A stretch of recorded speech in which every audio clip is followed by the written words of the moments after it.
I'm Alma Lingua. Welcome to my channel where I delve into the mad, the macabre, and the infernal darkness that frequently overwhelms my thoughts. So for those of you who need a trigger warning, if you enjoy warping your mind weekly, hit subscribe, or you can share it with all your friends just to ruin their day. You know, sometimes I spend hours wondering about the meaning of existence.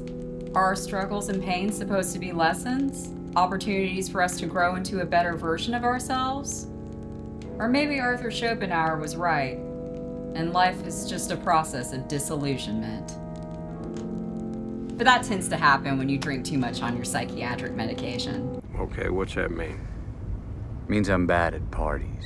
Today's fairy tale is a philosophical discussion about the simultaneous rejection of life and the fear of death. It's existentialism versus nihilism in The Seventh Victim, directed in 1943 by Mark Robson and written by Charles O'Neill and DeWitt Bodine. This is tied with The Body Snatcher as my favorite of the RKO Val Lawton Pictures. Kim Hunter in her screen debut stars as Mary Gibson, a plucky ingenue who travels to New York City to search for her missing sister, the mysterious Jacqueline. She begins her search with the cosmetics company Jacqueline founded, where she meets Frances, Jacqueline's co-worker, who really liked Jacqueline a lot. Continuing on her quest, she also meets Jacqueline's secret husband, lawyer Gregory, who I guess was so boring she just forgot about him. Jason, the disillusioned idealist poet who is also in love with Jacqueline, and Jacqueline's supercilious psychiatrist, Dr. Judd, who likes to lecture people on dipsomania, and it's implied was also shtipping Jacqueline. Everyone's either in love with or has had sex with Jacqueline. Maybe it's the hair, but when Jacqueline finally makes an appearance, she leaves quite an impression. Check out her somnambulistic entrance, and then she's gone again as quickly as she appeared. In addition to breaking hearts and staining bedsheets all over New York City, Jacqueline apparently got in with a bad crowd. She joined the Palladius, a coven of Greenwich Village Satanists. They're just a group of urbane, intellectual types who like to host salons where they drink tea and talk about how life has no meaning. Nerds! Nerds! Nerds! Unfortunately, Jacqueline's violated their little club rulebook by attempting to leave the group, not to mention blabbing to Dr. Judd about their existence. 6 people who've snitched the secrets of the coven have died. Will Jacqueline be the 7th victim?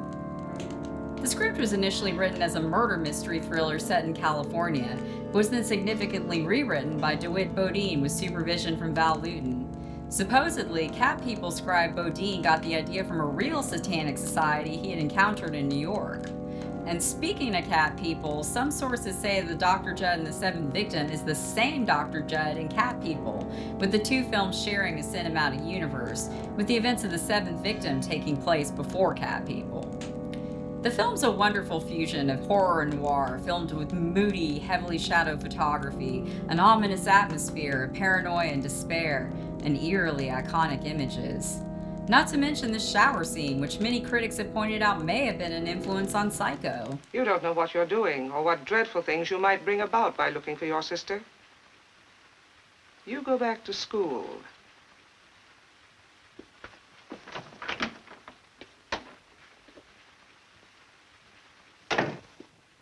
Horror-noir is a genre combination we should see more often. It's like chocolate and peanut butter, or arsenic.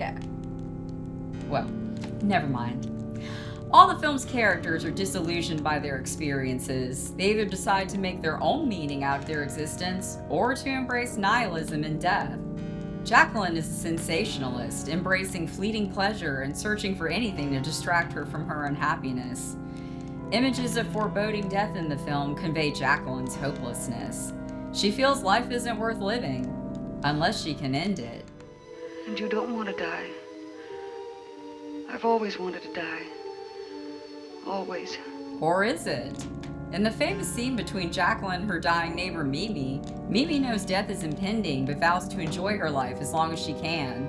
And contrast Jacqueline with Jason. Initially depressed over his romantic and artistic failures, he finds his own meaning in the seemingly meaningless and starts writing again. He also denounces the Palladius and their philosophy as hipster posturing. The devil worshippers. The lovers of evil. It's a joke. Pathetic little joke. And the only thing more insufferable than a Satanist is a hipster Satanist. We haven't asked your opinion. Mary, too, grows cynical in her journey from sheltered girlhood to adulthood, but she also has an inner strength her sister does not, and finds things to live for. She even, despite having zero chemistry with him, manages to fall in love with Gregory. Falling in love was so easy in 1940s movies. The film's bleak philosophy can be interpreted as the psychic shadow left by World War I and the current embroilment in World War II. The massive destruction and body count of World War I was one of the things that contributed to the rise of spiritualism and occultism in the early 20th century. It got people buying Ouija boards and attending seances so they could get back in touch with their loved ones lost in battle. Another interesting touch and an image that recalls the damage inflicted by World War I is this woman with an amputated arm at the Palladius Tea Party. And much like the powers that be who order others off to the war, the Palladius consider themselves pacifists. Rather than murder those considered traitors, they force others to do the dirty work, employing psychological warfare to cause their intended victim to do the job themselves. That's how kinky these people are. I have to note, while a lot of boomer critics seem to think that all women in movies made prior to 1968 were submissive housewives, The Seventh Victim boasts plenty of complex female characters. Even as a sheltered ingenue, Mary shows a lot of determination and backbone, and quickly becomes a capable, independent woman. I don't like to be ordered to do anything. Kim Hunter gives a great debut performance, but the one who steals the show is Jean Brooks as Jacqueline. And she has such an iconic look with that fur coat and that angular Betty Page wig.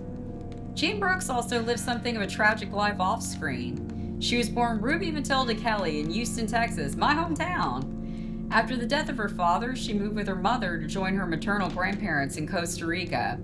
Her family then relocated to New York City when she was a teenager, where she started looking for work as a singer and an actress. Jean's mostly remembered for her work as a contract player with RKO. And she was married to Richard Brooks, the famous and prolific screenwriter and director, but they were separated during the filming of The Seventh Victim and divorced the following year. It's also rumored that it was around this time that Jean began to drink heavily. She struggled with alcoholism for years, her public drunkenness and erratic behavior damaging her acting career and her relationship with RKO executives. She remarried twice more, finally settling in San Francisco, where she worked as a solicitor for classified ads. In 1963, as a result of years of alcoholism, she died after falling into a coma. She was only 47 years old. There's apparently no knowledge of her death in Hollywood. People didn't know where she was or what had happened to her. Her ex, Richard Brooks, allegedly died without even knowing of her death. Alright. It's time to close the coffin on this week's show, but join me next week for the book and film that launched 1,000 genre paperbacks and kicked off the occult horror boom, Rosemary's Baby. So until next time, pleasant nightmares.